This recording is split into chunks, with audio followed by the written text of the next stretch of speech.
বৃহস্পতিবার প্রচারের শেষ দিনে বাঁকুড়া শহর সংলগ্ন ধলডাঙ্গা মোড়ের একটি পুকুরে ছিপ হাতে নেমে পড়লেন বিজেপি নেতা দিলীপ ঘোষ।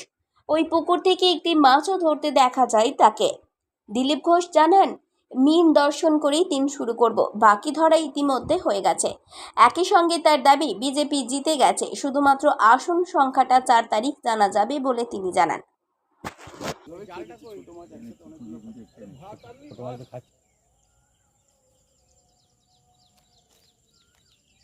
বাবু এরপর পিছাও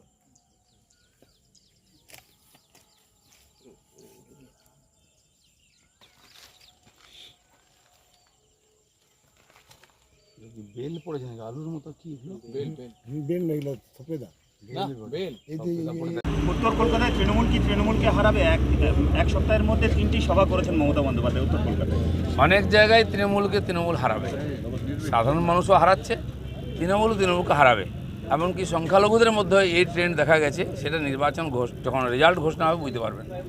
109 নম্বর ওয়ার্ডে বন্দুক নিয়ে বাড়ি বাড়ি শাসানির অভিযোগ। কেন সিপিএমকে দেওয়াল লিখতে দিয়েছিস? বাড়ি বাড়ি গিয়ে প্রশ্ন তৃণমূল সমর্থিত দুষ্কৃতীদের। নতুন কিছু না, বহু জায়গায় হয়েছে। দেওয়াল লিখেছি আমরা তার সঙ্গে কথা বলে, পরে তাকে জোর করে সই করিয়ে কমপ্লেন করানো হয়েছে যে আমার ইচ্ছার বিরুদ্ধে দেওয়াল লেখানো হয়েছে। তো গায়ের জোরে বন্দুক দেখিয়ে রাজনীতি কতদিন চলতে পারে? তাহলে তো সিপিএম একদিন ক্ষমতায় থাকতো, থাকেনি কেন?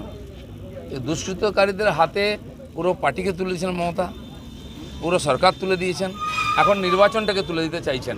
পশ্চিমবাংলার মানুষ বেশি দিন সহ্য করবে না। বাঁকুড়া থেকে মোহাম্মদ শাহজাহান আনসারীর রিপোর্ট, 99 নিউজ বাংলা।